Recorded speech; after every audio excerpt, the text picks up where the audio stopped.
ये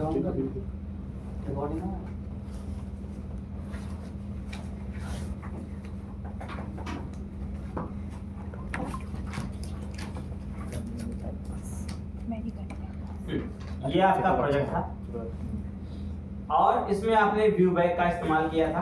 अभी डेटा को लाया था आपने कंट्रोलर से, स्ट्रिंग मैसेज भी ले आए थे और आपने लिस्ट भी व्यू बैग में लेके आए थे। ये दो काम किया था हमने, ठीक है।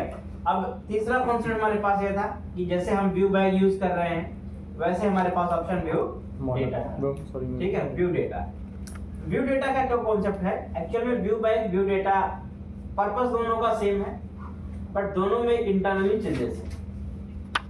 अगर हम देखें तो व्यू बैग जो हमारा है ये हमारा इंटरनली एक डायनेमिक प्रॉपर्टी होता है, एक डायनेमिक ऑब्जेक्ट होता है जिसके साथ हम मल्टीपल प्रॉपर्टीज ऐड करके और डेटा को रन टाइम में गेट कर लेते हैं अपने व्यू पे। क्योंकि डायनेमिक प्रॉपर्टी का बिहेवियर क्या होता है, ये रन टाइम रिजॉल्व होती हैं, तो जो भी डेटा आप इसमें असाइन करोगे, जो भी प्रॉपर्टी असाइन करोगे, रन टाइम में अगर एग्जिस्ट कर जाएंगी तो आपको डेटा मिल जाता है, ठीक है। इनका स्टैटिक बाइंडिंग से कोई लेना देना नहीं है, ये स्टैटिक बाइंडिंग फॉलो नहीं करती, ये सब डायनेमिक बाइंडिंग को फॉलो करती है, ठीक है।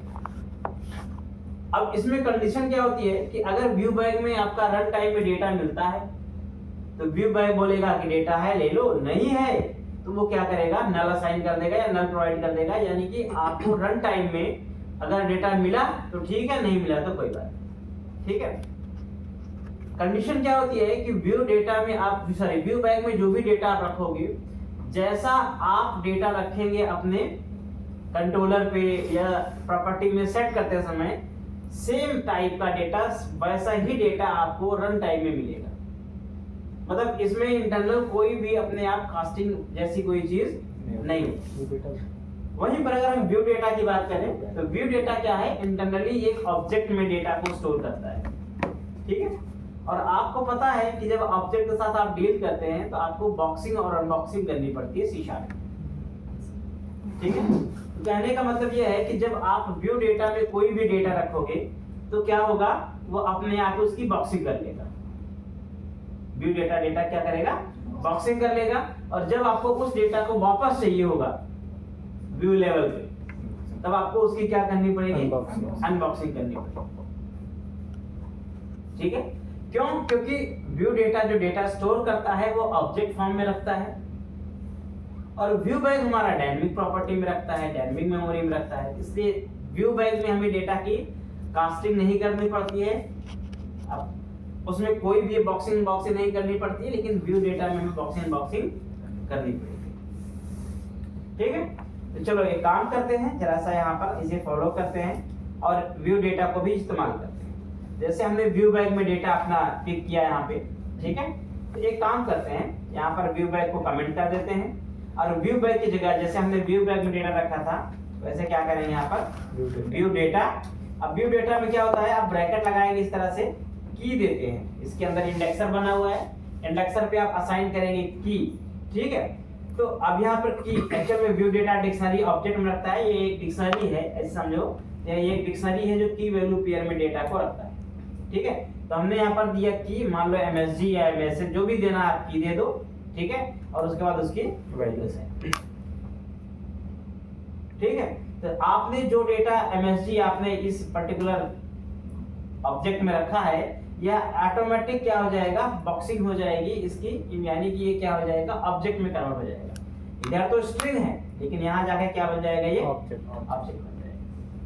अब इस डेटा को अगर मुझे यहाँ एक्सेस करना है अपने फ्रंट एंड पे या व्यू पे, जस्ट Ctrl+D Ctrl+K से, तो व्यू बैग को कमेंट कर देते हैं और मुझे एक्सेस करना है इस बार किससे, view data, add view data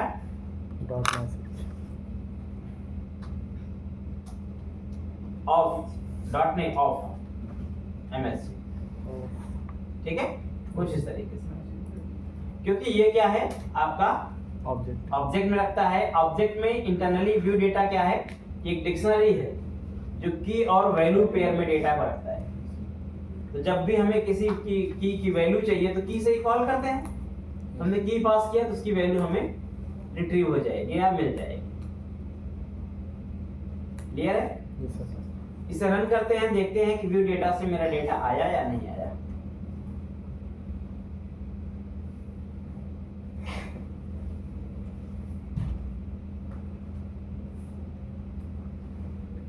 देख यहाँ पर आपका सेम दिस कंट्रोलर इंफॉर्मेशन, तो ये जो इंफॉर्मेशन थी एग्जैक्टली सेम आपकी आ रही है और आप यहाँ पर यूज कर रहे हैं उसके लिए व्यू डेटा।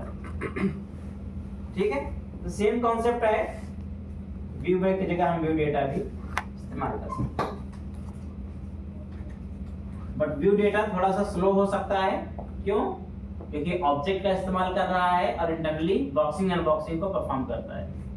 ठीक है, तो एक बात ध्यान रखना, बॉक्सिंग हमेशा इम्प्लिसिट होती है, हाँ, और अनबॉक्सिंग के लिए आपको कोड लिखना पड़ता है। तो अगर मुझे व्यू लेवल पे अनबॉक्सिंग करनी पड़ेगी या करना होगा तो मुझे उसके लिए कोड लिखना पड़ेगा। ठीक है,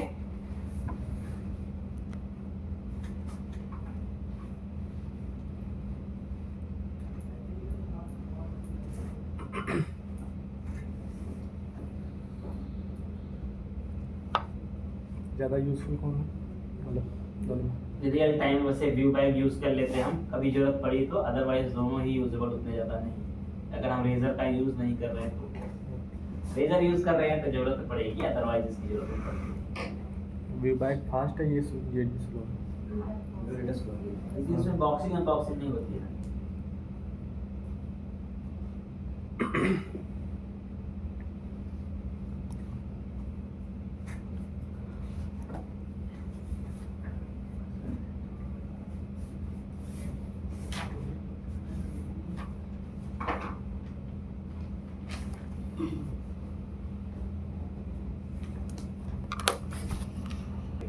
व्यू डेटा से, ठीक है, तो सेम चीज मैं क्या कर रहा हूँ, व्यू डेटा में रखने जा रहा हूँ। View data of it should be students equal to, ठीक है, हमने क्या किया, अपना डेटा एज इट रख लिया। ओके, अब इसको हम लोग एक्सेस करते हैं, अपने इस डेटा को, लिस्ट को एक्सेस करते हैं। तो जैसे अभी आपने जब व्यू बैग एक्सेस किया हुआ है यहाँ पे, तो आप देख रहे हो आपने यहाँ पर कुछ भी ऐसा यूज नहीं किया हुआ है। मैं एक बार व्यू बैग को नीचे करके कमेंट कर देता हूँ ताकि हमें बाद में इसको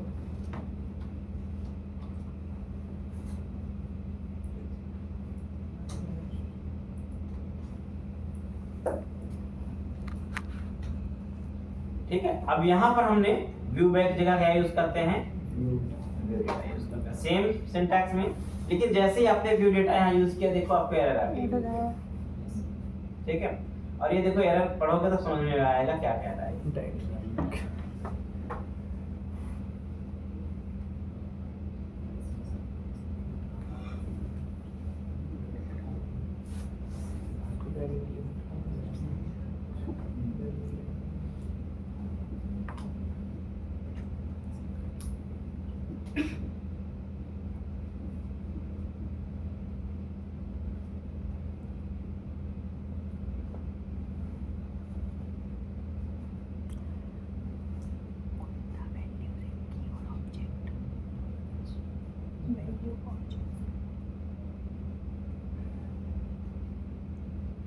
क्या कॉन्सेप्ट है भाई यहाँ पे, इसका क्या मतलब हुआ, कुछ बताओ, समझाओ मुझे।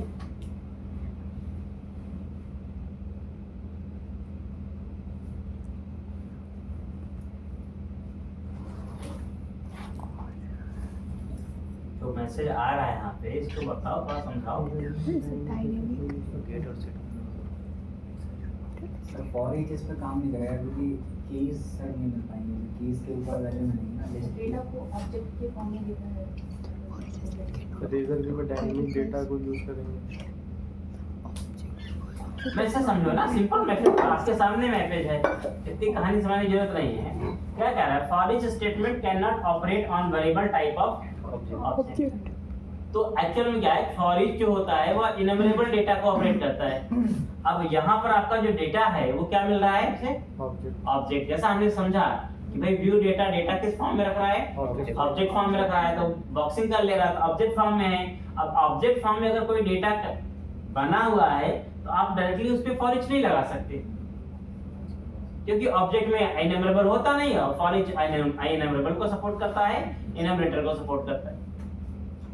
तो ऐसी सिचुएशन में भाई हमें क्या करना पड़ेगा, सबसे पहले इस ऑब्जेक्ट को कास्ट करना पड़ेगा वापस लिस्ट में, वापस लिस्ट में कास्ट करना पड़ेगा, मतलब अनबॉक्सिंग करनी पड़ेगी।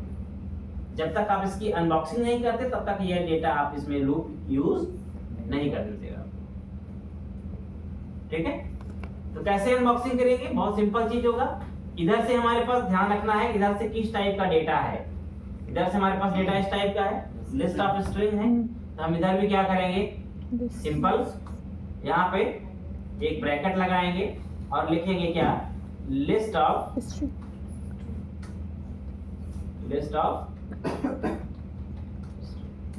ठीक है। तो हमने इसे बता दिया कि भाई हमें डेटा किस में कास्ट करना है, it should B list of string. ठीक है, ये मेरा डेटा जो होना चाहिए वो किस में होना चाहिए, लिस्ट ऑफ स्ट्रिंग होना चाहिए। मैंने इसको स्पेसिफाई कर दिया कि लिस्ट ऑफ स्ट्रिंग में होना चाहिए। ठीक है, जैसे आपने लिस्ट ऑफ स्ट्रिंग कास्ट किया, देखो आपका एप्लीकेशन रन कर गया और डेटा भी आपका प्रॉपर फाइंड हो गया। ठीक है, so it is the technique of unboxing. आपको जिस फॉर्म में आपको पता है कि अब देखो यहाँ पे बहुत सावधानी से करना है कि आपका जो डेटा होगा जिस टाइप का होगा उसी टाइप की अनबॉक्सिंग करनी है आपको।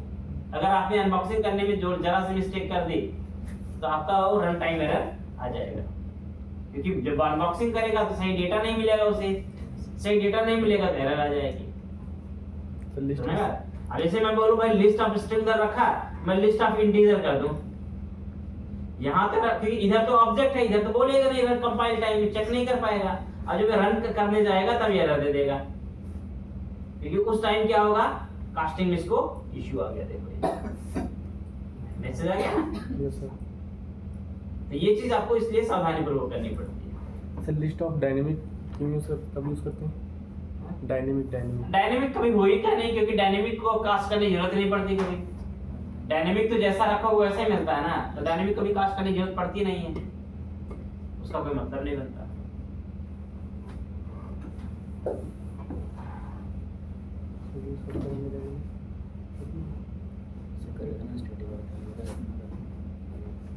तो वहाँ पर मुझे क्यों थे? यहाँ नहीं डेटा नहीं है। तो डायनेमिक का यूज हम किस कंडीशन में करेंगे मतलब? डायनेमिक का यूज हम किस कंडीशन में करेंगे, किस लिए?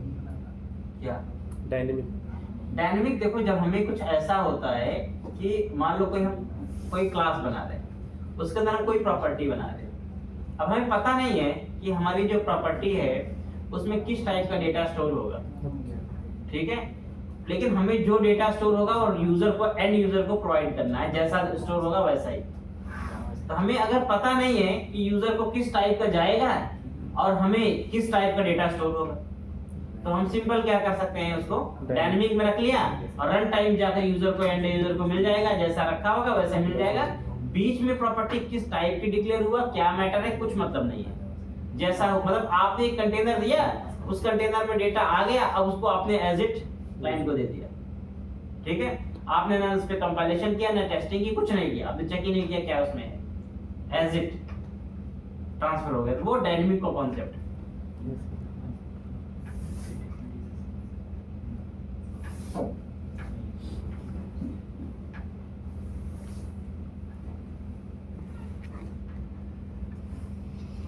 डेटा मुझे लाना है, देन हाउ। ठीक है, सबसे ज्यादा डेटा को ट्रांसफर करने का जो मैकेनिज्म है वो मॉडल ही यूज किया जाता है, रियल टाइम मॉडल का टेक्निक सबसे ज्यादा यूज होता है। ठीक है, अब मेरे पास मॉडल का कॉन्सेप्ट कैसे आएगा या मैं मॉडल से डेटा कैसे लाऊंगा, उसके लिए एक कॉन्सेप्ट इंप्लीमेंट करते हैं। ठीक है, और देखते हैं कैसे ये परफॉर्म किया जा सकता है। तो फिलहाल के लिए मैं क्या करूंगा, सपोज करो यहाँ पे सबसे पहले मुझे मॉडल बनाना पड़ेगा। तो मैं क्या करूंगा, कंट्रोलर बना है, व्यूज बने हैं, राइट क्लिक करते हैं, ऐड करते हैं एक फोल्डर। मॉडल्स, ठीक है।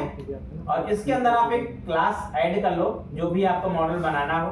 बाद में इस मॉडल को हम डेटाबेस से कनेक्ट कर देंगे। अभी हम लोग हार्डकोड मॉडल बनाएंगे, बाद में डेटाबेस से कनेक्ट करेंगे, ठीक है। मान लो मैं इसका नाम दे देता हूँ ब्लॉग्स, ठीक है। तो ब्लॉग्स बन गया। इसके अंदर रिक्वायर्ड जो प्रॉपर्टी है वो डिफाइन कर लेते हैं। ब्लॉग की आईडी होगी, मान लो ब्लॉग का टाइटल हो गया, will be the title. Blog का यहाँ पे डिस्क्रिप्शन हो गया। ब्लॉग की मान लो डेट हो जाएगी, डेट टाइम,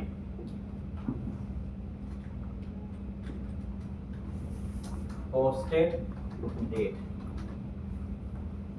और एक और ले लेते हैं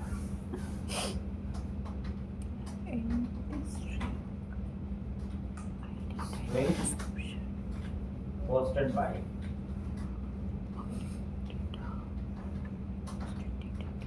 ठीक है, ये मैंने क्या किया, ये अपना एक मॉडल बनाया है, इट्स कॉल्ड द मॉडल। ये आपका क्या है, मॉडल, जो आपके ऑब्जेक्ट को एज अ प्रॉपर्टी क्रिएट करेगा। जैसे कि यहाँ पर एक ब्लॉग हो गया, तो एक ब्लॉग का मतलब ये सारी प्रॉपर्टीज हो गई उसकी। अगर एक से ज्यादा ब्लॉग बनाएंगे तो आपकी ये लिस्ट बन जाएंगे, ठीक है। तो अभी क्या करते हैं हम लोग, अभी एक और क्लास बना लेते हैं। चाहे तो हम यहाँ पर अपना डायरेक्टली कंट्रोलर में ये ब्लॉग रख सकते हैं, कोई बात नहीं, मैं कंट्रोलर में रखता हूँ, ठीक है, फिलहाल के लिए। तो मैं यहाँ पर क्या काम करूँगा, ये मेरा ब्लॉग है, कंट्रोलर पे चलिए अपने, और क्या करना है, कुछ नहीं, बहुत सिंपल। ब्लॉग्स वाले एक्शन पे एक लिस्ट बनाइए, एक लिस्ट बनाइए, ठीक है, लिस्ट ऑफ ब्लॉग्स। अब देखो यहाँ पे ब्लॉग का आपको रेफरेंस नहीं मिलता है, तो आपको रेफरेंस ऐड करना पड़ेगा, बट कोई बात नहीं है, वो हम ऐड करेंगे। तो लिस्ट ऑफ ब्लॉग्स मैंने यहाँ पर क्या किया, एक बना लिया, और इसका रेफरेंस ऐड कर लो, मॉडल में है ये, using this and dot models, ठीक है। तो अब ये मेरे पास क्या हो गया, ब्लॉग का मैंने लिस्ट बनाया।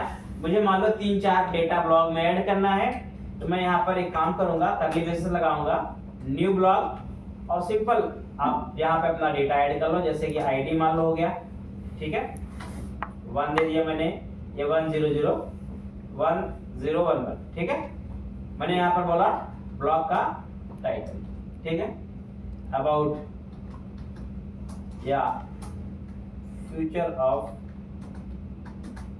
एआई, ब्लॉग का डिस्क्रिप्शन, ठीक है।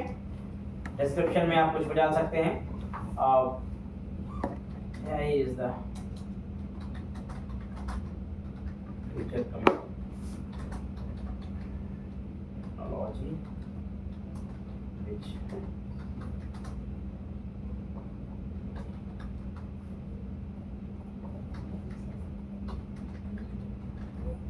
ठीक है। फिलहाल मैंने कुछ डिस्क्रिप्शन लिखा, पोस्टेड डेट, मैंने कहा पोस्टेड डेट ले लिया, डेट टाइम और नाउ, और पोस्टेड बाय मैंने कहा चलो ठीक है, दीपक कुमार। ये एक डेटा हो गया मेरे पास, यानी कि एक ब्लॉग हो गया। ऐसे में क्या करता हूँ, 4 बना लेते हैं, ठीक है, जस्ट फॉर की अंडरस्टैंडिंग। तो मैं यहाँ पर कुछ चेंजेस कर देता हूँ, 2, 3 एंड ये 4, ठीक है। फ्यूचर ऑफ मान लो हमने कहा Java, future of .NET, future of PHP, ठीक है। तो ऐसे मैंने डाल दिया कुछ यहाँ पे।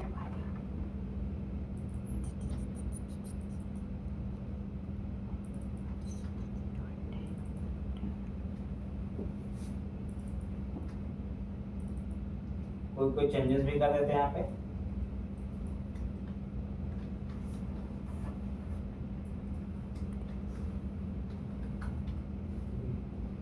ठीक है।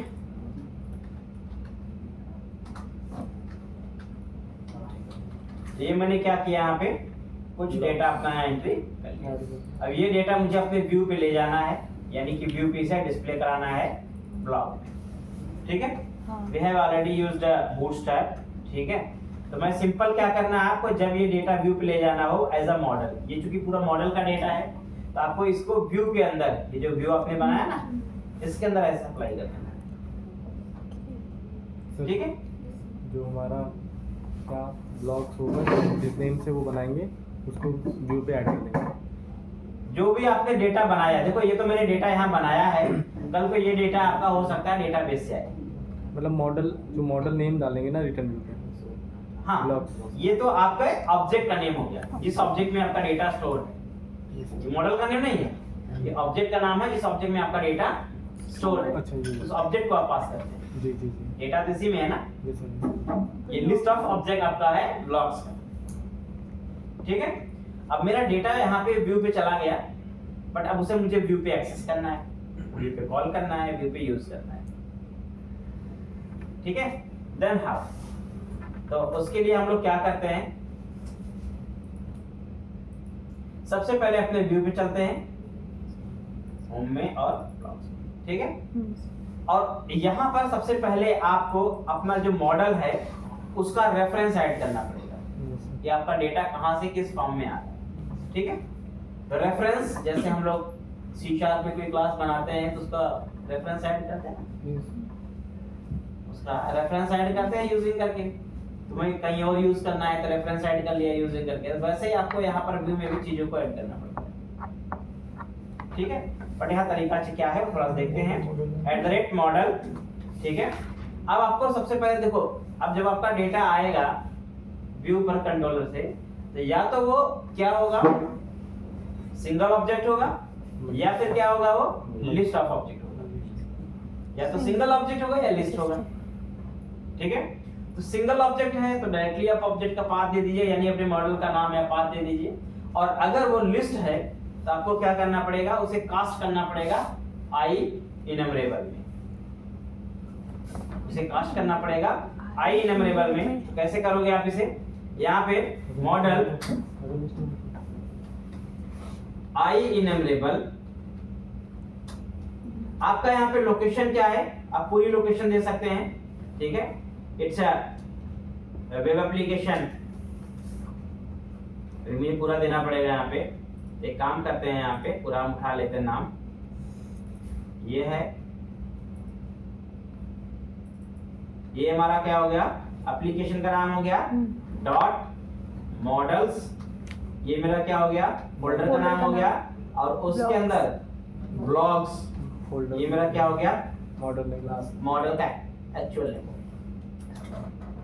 ये मेरा रेफरेंस आ गया। ठीक है, अब यहाँ पर हमने अपने जो भी डेटा आएगा ब्लॉक का, उसको हमने यहाँ पर iNumRable में कास्ट कर दिया। नाउ अब आपको डेटा का जो डेटा है उसे डिस्प्ले कराना है। इट मींस आपको लूप चलाना पड़ेगा आपके प्लेलिस्ट पे, और लूप चला करके आप डेटा को एक्सेस करेंगे। ठीक है, तो फिलहाल के लिए अगर मुझे अपना ब्लॉग डेटा प्रिंट कराना है तो एक काम करते हैं, यहाँ पर BS5 कार्ड, बूटस्ट्रैप 5 का कार्ड आप ले सकते हैं डेटा को डिस्प्ले कराने के लिए।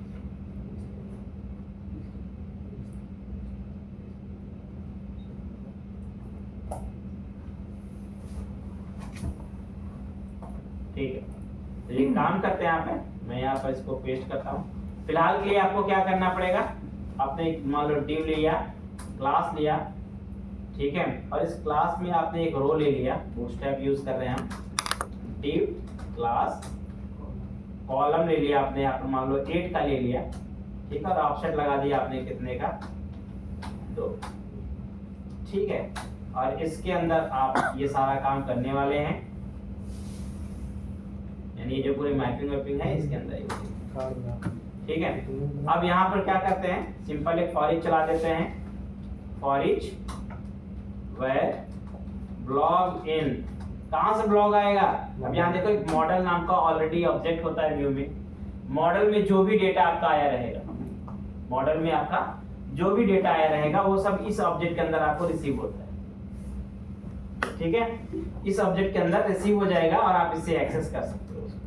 फिलहाल मैंने एक्सेस कर लिया और यहाँ लूप को बंद कर दिया। अभी 4 रिकॉर्ड था तो ये बात मेरे पास 4 बार लूप चलेगा और क्या करेगा, ये 4 अलग अलग कार्ड को जनरेट कर देगा, यही करेगा, ठीक है। अब इसके अंदर अपन लोग बाइंड कर लेते हैं, तो कार्ड बनता है, एक और चीज होती है div क्लास कार्ड का टाइटल बनता है, ठीक है।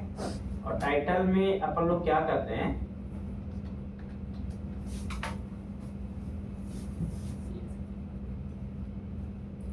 कार्ड हेडर होता है ना टाइटल, और इस हेडर के अंदर H4 लगाया और एक क्लास लगाई उस पे कार्ड का टाइटल। अब इधर टाइटल मुझे दिखाना है तो क्या करेंगे, @blog डॉट, यहाँ पर आपको देखो मिल जाएगा टाइटल प्रॉपर्टी, ठीक है। टाइटल मिल गया। अब उसके बाद मुझे बॉडी या डिस्क्रिप्शन दिखानी है तो यहाँ पर क्या करेंगे, @blogs डॉट डिस्क्रिप्शन आ गई यहाँ पे, ठीक है। मुझे नीचे क्या करना है, एक हॉरिजॉन्टल रो देनी है और उसके बाद मुझे यहाँ पर इसका ऑथर का नेम दिखाना है, ठीक है। तो पोस्टेड बाई कॉलम @ यहाँ पर फिर से वही ब्लॉग डॉट पोस्टेड बाई, ठीक है, कॉमा पोस्ट डेट, वही डेट होगा @blog डॉट, मतलब ये तो आपका यूआई का डिपेंड करता है कि आपको कैसा चाहिए होगा, ठीक है। पोस्टेड, ये आपने सारा डेटा अपना यहाँ पर इस तरह से क्या किया, डिस्प्ले करा दिया हुआ है, ठीक है। अब इसके ऊपर चला के देखते हैं कि डेटा मेरा मॉडल से आके डेटा फ्रंट एंड पे बाइंड होता है या नहीं होता है। तो ब्लॉग पे चलते हैं, यहाँ पे ब्लॉग पे आ गए, ठीक है। तो अब देखो यहाँ पर आपका परफेक्टली सारा डेटा आया हुआ है। ये आपका टाइटल है, ये उसका डिस्क्रिप्शन है, ये उसका पोस्टेड बाय हो गया और ये उसकी पोस्टेड डेट हो गई, ठीक है। एवरी ब्लॉग है सेपरेट इंफॉर्मेशन। हाँ, अगर ब्लॉग्स को आपको थोड़ा सा देना है स्पेस तो मार्जिन कर दो, एम्प्टी 3 कर दो, थोड़ा सा टॉप से मार्जिन मिल जाएगी सबको। ये बूटस्ट्रैप की क्लासेस हैं, यूज करके अपना मार्जिन यानी कि यूआई लेवल का जो काम है खुद ही कर सकते हो आप। उसमें थोड़ा टाइम लगता है। अरे कुछ प्रैक्टिस होती है, जब फ्री हो जाएगी प्रैक्टिस ना बहुत आसान लगेगी। तो ये चीज आपकी हो गई प्रॉपर। यहाँ पर देखो सारे ब्लॉक्स का डेटा यहाँ पे फाइंड हो। ये डेटा आपका मॉडल से आ रहा है, ठीक है। ये डेटा आपका मॉडल से आ रहा है। अब ये डेटा हो सकता है मॉडल से कल को डेटाबेस से आ जाए। यहाँ अगर डेटाबेस कनेक्टिविटी हो जाएगी तो ऐसे डेटा आपका डेटाबेस से आ जाएगा, फ्रंट एंड में इस तरह से बाइंड हो जाएगा।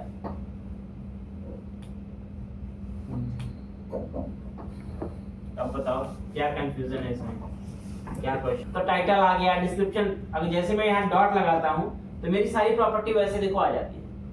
अभी आ रहा है कुछ प्रॉपर्टी ना, टाइटल आ रहा है, डिस्क्रिप्शन कोई प्रॉपर्टी नहीं आ रहा है, क्योंकि अभी मैपिंग क्या हो गई, खत्म हो गई।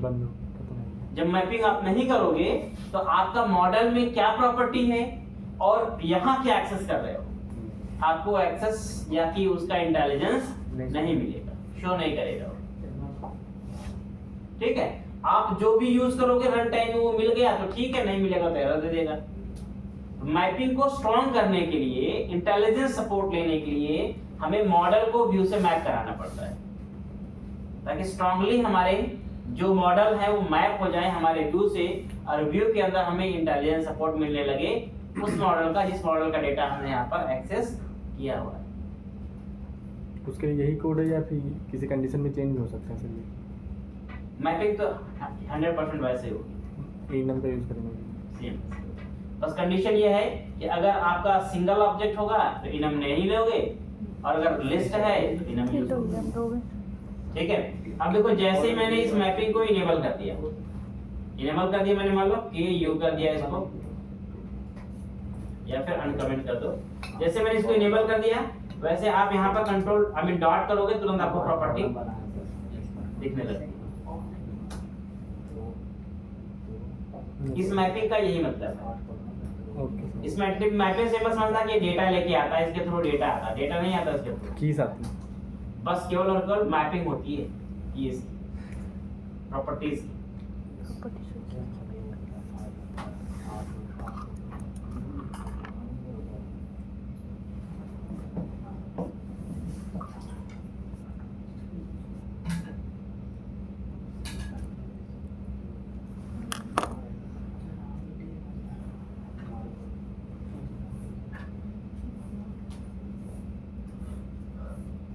ब्लॉक और सीएस का रहता है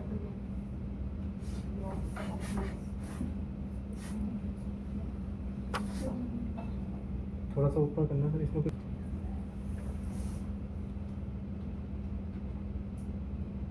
चलो अब इसे ऑब्जेक्ट में कन्वर्ट करना है आपको, ठीक है। एक काम करते हैं, object data equal two blocks ये कर दिया मैंने, और मैं यहाँ पर क्या पास करूंगा, डेटा। ठीक है, ये मैंने पास किया यहाँ पे। हम्म अब यहाँ पर जो डेटा आपके पास आएगा, अभी भी फिलहाल क्या है, जो डेटा आएगा वो डायनेमिक में आएगा, ठीक है। क्योंकि जो आपके पास यहाँ मॉडल है, जो व्यू है, जब आप डेटा वहां पास कर रहे हैं तो डेटा क्या कर रहा है, आपको वो डायनेमिक में स्टोर कर दे रहा है, और डायनेमिक यहाँ पर क्या कर रहा है, एक्सेस कर रहा है। अब इसको रन कराते हैं।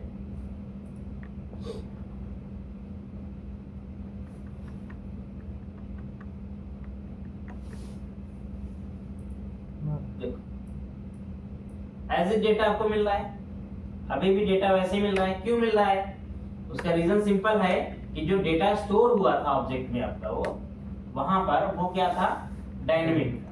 और डायनेमिक का बिहेवियर क्या है कि जैसा आपने स्टोर किया वैसा ही आपको वह व्यू पे मिलेगा। क्योंकि यहाँ पर डेटा डायनेमिक, अगर ये ऑब्जेक्ट होता है एक्चुअली में तो आपको एरर दे देता।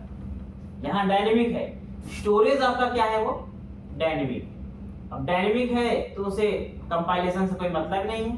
रन टाइम उसमें जो प्रॉपर्टी मिल जाएगी वो प्रॉपर्टी क्या करेगा, वो रिट्रीव करके दे देगा आपको, वो एक्सेस करके उसने अपने आप ही इसको डायनेमिक बना दिया।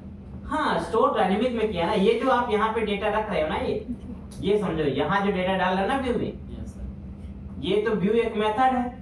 ये मेथड में आपने डेटा डाला तो कहीं सेट करता होगा ले जाके ना, जो आपको व्यू पे एक्सेस हो रहा है। यस तो ये जो ले जाके रखता है अंदर है, वो एक डायनेमिक प्रॉपर्टी में स्टोर करता है, और वो डायनेमिक प्रॉपर्टी फिर आपको यहाँ पर एक्सेस होती है एज ऑब्जेक्ट।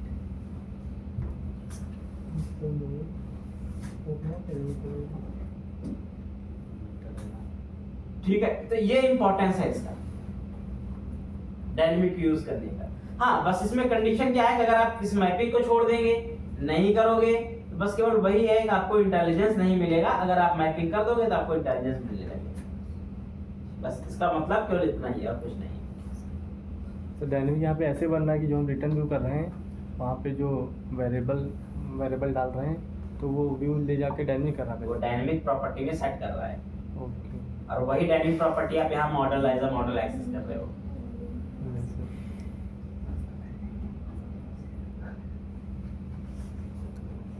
पैरामीटर पास किया या ऑब्जेक्ट वेरिएबल का नाम पास किया, ये केवल एक ही हो सकता है।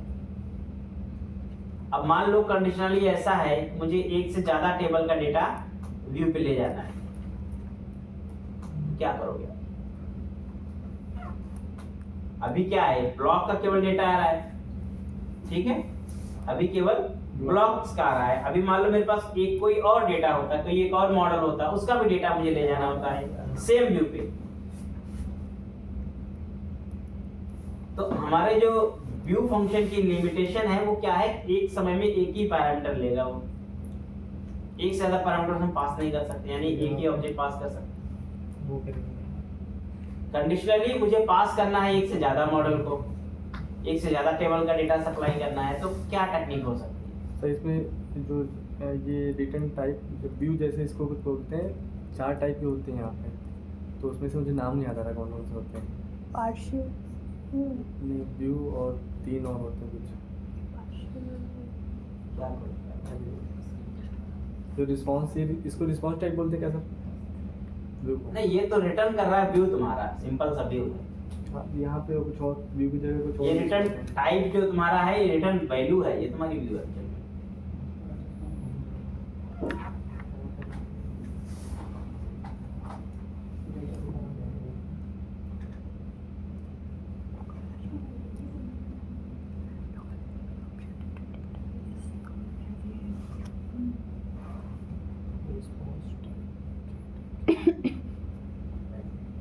गूगल कर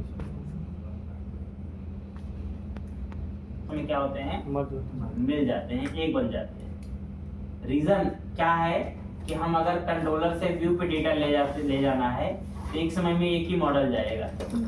तो हमारे पास 2 टेबल का डेटा, 3 टेबल का डेटा है, 3 ऑब्जेक्ट में है, हम 3 ऑब्जेक्ट तो पास कर नहीं सकते। तो हम क्या करेंगे वहां पर, मर्ज मर्ज मॉडल अप्लाई करेंगे। मर्ज मॉडल क्या करेगा, एक मॉडल बनाएंगे रैपर मॉडल या कह लो कंटेनर मॉडल, जो क्या करेगा सभी मॉडल को अपने अंदर रैप कर लेगा। और उस रैपर मॉडल को हम क्या करेंगे, व्यू पे पास कर देंगे। ठीक है, उससे फायदा क्या हो गया, हमारे पास 2 मॉडल है, 3 मॉडल है, जितने मॉडल होंगे सबको हम एक साथ पास कर देंगे। जैसे मान लो यहाँ पर मेरे पास ब्लॉक्स का डेटा था, सिमिलरली मान लो मेरे पास एक क्लास और है, उसका भी डेटा मुझे ले जाना है। सपोज करो ब्लॉक साथ मैंने एक और मॉडल बनाया, यहाँ पर एक नई क्लास बनाई और ये मान लो बना लिया मैंने यहाँ पर, इसको क्या नाम देते हैं,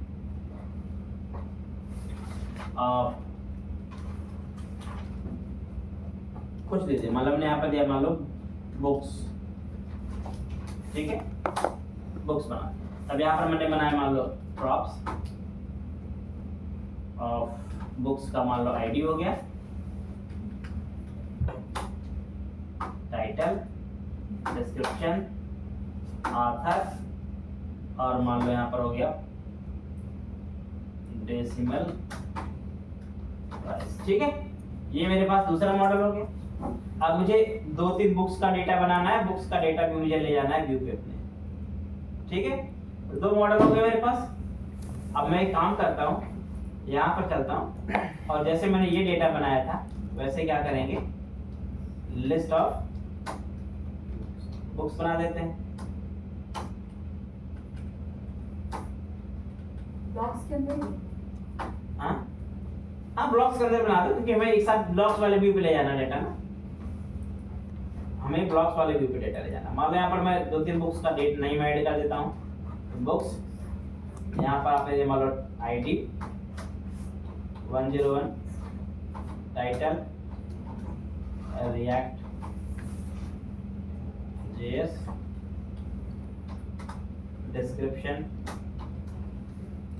रिएक्ट 0 to 0, प्राइस 300 और आथर। सीक्वेंस इधर और उससे कोई दिक्कत नहीं, डेटा आपको ऐड करना। मान लो मैंने यहाँ पे 3 डेटा ऐड कर दिया।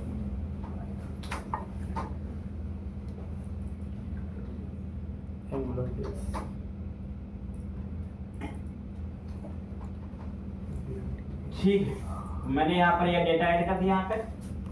अब मुझे क्या करना है, अब यहाँ पर देखो यही चीज समझनी आपको है कि जैसे मान लो आपने अभी तक क्या किया था, ऐसे किया आपने कि भाई आपने यहाँ पे ब्लॉक पास कर दिया। अगर मैं यहाँ पर मान लो बुक्स भी बोलो मुझे ऐसे बुक्स पास कर दी, ठीक है, तो नहीं कर सकता मैं ऐसे। एज अ डेटा जो जाएगा वो एक समय में एक ही ऑब्जेक्ट जाएगा, एक से ज्यादा ऑब्जेक्ट नहीं पास। तो अब इस सिचुएशन में हमें क्या करना होता है, एक रैपर मॉडल बनाना पड़ता है, जिसको हम मर्ज मॉडल का नाम देते हैं। एक रैपर मॉडल बनेगा जो इन दोनों मॉडल को डेटा क्या करेगा, रैप करेगा एक सिंगल ऑब्जेक्ट के अंदर। ठीक है, कैसे करेगा वो समझना। ये 2 मॉडल हो गए यहाँ पर, एक नया मॉडल मैं बनाता हूँ ऐड, ठीक है, और इसका नाम दिया मैंने यहाँ पर ऑफ रैपर बुक्स ब्लॉक्स। ठीक है, अब इसके अंदर आपको क्या करना है, प्रॉपर्टी बनानी है। तो प्रॉपर्टी क्या बनाओगे आप, यहाँ पर ध्यान रखना है कि मुझे एक तो यहाँ पे लिस्ट ऑफ बुक्स रिटर्न करानी है और दूसरा लिस्ट ऑफ ब्लॉक्स रिटर्न करानी है। तो प्रॉपर्टी का टाइप क्या रहेगा, लिस्ट ऑफ, एक बना दो बुक्स लिस्ट ऑफ, ठीक है, इसका नाम दे देते हैं मान लो बुक्स, ठीक है, और दूसरा क्या बन जाएगा यहाँ पर, लिस्ट ऑफ ब्लॉक्स। और यहाँ मैंने क्या किया, ब्लॉक्स। अब यहाँ पर देखो ये जो बेसिकली क्लास है, इस क्लास के अंदर केवल 2 प्रॉपर्टी हैं, यानी कि ये 2 मॉडल को रैप कर रहा है अपने अंदर, ठीक है। और जो भी हो, जरूरी नहीं लिस्ट ही होगा, हो सकता है कोई ऑब्जेक्ट हो, कोई लिस्ट हो, कोई सिंगल प्रॉपर्टी हो, केवल कोई लिस्ट हो, कोई अलग अलग हो सकता है सब, ठीक है। बट ये क्या है, काम इसका रैप करना, सबको एक में रैप करना। तो आपने क्या किया, यहाँ पर आप गए और आपने दो ऑब्जेक्ट बनाने के बाद सिंपली आपने इस क्लास का इंस्टेंस बनाया, ठीक है। आपने इसका इंस्टेंस बनाया और आपने कहा यहाँ पे रैपर ब्लॉक्स डॉट, आपने ब्लॉक्स में आपने ब्लॉक्स असाइन कर दिया और सिमिलरली रैपर ब्लॉक्स में बुक्स में आपने क्या किया, बुक्स असाइन किया और फाइनली आपने अपने व्यू पे क्या पास कर दिया, रैपर ब्लॉक्स को पास।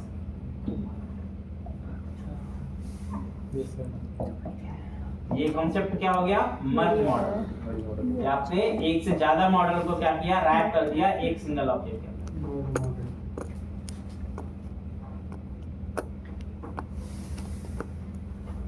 समझ रही बात, हमें चलना पड़ेगा यहाँ पे। अब यहाँ पे हमें इस मॉडल की जरूरत नहीं होगी, अब हमें इसकी जरूरत नहीं है। क्यों नहीं है, क्योंकि अब हमारा इसमें डेटा आ ही नहीं रहा है। अब जिस मॉडल में मेरा डेटा आ रहा है मुझे उसमें कास्ट करना पड़ेगा ना। हाँ। तो सबसे पहले मैं क्या करूंगा, इसको तो पहले हटा दो आप चाहे तो, ठीक है। आपको क्या करना पड़ेगा, मॉडल और आपका वही है रेफरेंस वैसे जाएगा, वेब एप्लीकेशन एम्पटी डॉट। अब यहाँ पर देखो आई नंबरेबल नहीं लगाया मैंने, यहाँ पर मैंने रैपर ब्लॉक्स को लिया है, ठीक है। यहाँ पर मैंने आई नंबरेबल नहीं लगाया। क्यों नहीं लगाया, क्योंकि इस बार जो ऑब्जेक्ट डेटा आ रहा है मेरा वो लिस्ट में नहीं आ रहा है। पेरेंट मेरा, हम पेरेंट को ध्यान रखेंगे, पेरेंट क्या है मेरा, चाइल्ड में क्या है मुझे नहीं पता, मतलब उससे पहले हम क्या करेंगे, पेरेंट पे ध्यान रखेंगे, पेरेंट में क्या है। तो पेरेंट में अगर आप देखोगे तो ये क्या है, एक सिंगल ऑब्जेक्ट है, ये कोई लिस्ट विस्ट नहीं है। इसके अंदर लिस्ट असाइन हो रही है प्रॉपर्टी पे, दैट्स अ डिफरेंट थिंग। लेकिन मेन ऑब्जेक्ट मेरा जो है, पेरेंट ऑब्जेक्ट जो है वो क्या है, सिंगल ऑब्जेक्ट। समझ रहे हो, सो दैट मुझे यहाँ पर इसको इनमरेबल में कन्वर्ट करने की जरूरत नहीं। अब इंपॉर्टेंट ये है कि यहाँ पर अगर मुझे बुक्स एक्सेस करनी है, अब देखो अगर मैं डायरेक्टली लूप चलाऊंगा यहाँ पे तो एरर आएगी, क्योंकि यहाँ पर मेरा क्या है, सिंगल ऑब्जेक्ट है, ऑब्जेक्ट पे फिर लूप चलता नहीं। तो इस ऑब्जेक्ट के अंदर क्या है, मेरे पास प्रॉपर्टीज है। देखो दो चीज दिखेगी आपको, एक बुक्स दिखेगा और एक ब्लॉक्स दिखेगा। तो अगर आपने बुक्स किया तो आपको बुक्स एक्सेस हो जाएगी, ब्लॉक किया तो ब्लॉक्स। तो यहाँ पर मान लो मुझे बुक्स चाहिए थी तो मैंने बुक्स ले लिया है, ठीक है। सिमिलरली मुझे ब्लॉक्स चाहिए, आई मीन इधर ब्लॉक्स चाहिए था, ब्लॉक्स ले लिया। मैंने यहाँ पर बुक्स चाहिए, मैंने यहाँ पर एक H3 लगा दिया और मैंने कहा यहाँ पर बुक्स डेटा, ठीक है। और सिमिलरली आपको बुक का डेटा जहाँ चाहिए, सेम आपने लूप चलाया यहाँ पर और इस बार आपने कहा बुक्स चाहिए। इधर मैंने ऊपर क्या किया, ब्लॉक्स एक्सेस किया, नीचे बुक्स किया। अब बुक्स में अपने पास यहाँ पर जो भी चीजें हैं, मान लो यहाँ पर टाइटल तो ठीक ही है, डिस्क्रिप्शन भी ठीक है, ठीक है। और यहाँ पर प्राइस दे देते हैं, प्राइस और ऑथर,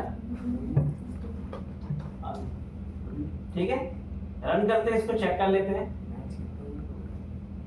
ये ऑब्जेक्ट का नाम चेंज कर लोगे, ब्लॉक नहीं है रख रहे हैं, मैंने रख दिया है, बट कोई इशू नहीं उससे।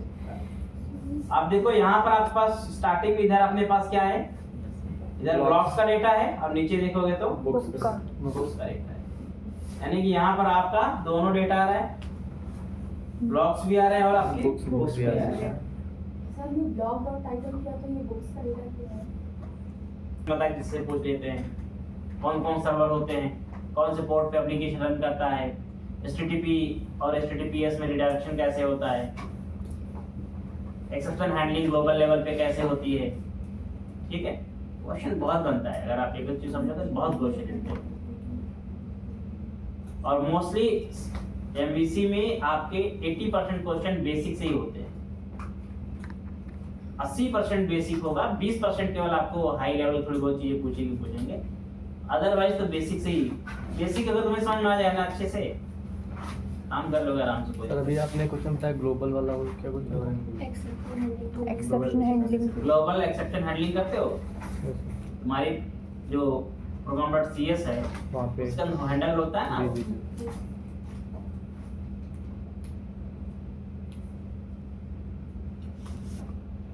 आराम से बहुत कुछ बड़ा टॉपिक है मिडलवेयर अपने आप में। मिडलवेयर से आपका टॉपिक बनता है फिल्टर का। एमवीसी में फिल्टर होते हैं, मिडलवेयर होती है इंटरनल प्रोसेस जो करते हैं, काम करते हैं। इन दोनों से क्वेश्चन बनते हैं, इन दोनों में डिफरेंस पूछा जाता है। फिल्टर कहाँ यूज़ करते हैं, मिडलवेयर कहाँ यूज़ करते हैं। क्वेश्चन बनेंगे, क्वेश्चन मैं दूंगा अभी फिलहाल तुम्हें, लेकिन बेसिक्स को ध्यान से जब पढ़ोगे ना, समझोगे, तुम्हें अपने आप सारे क्वेश्चन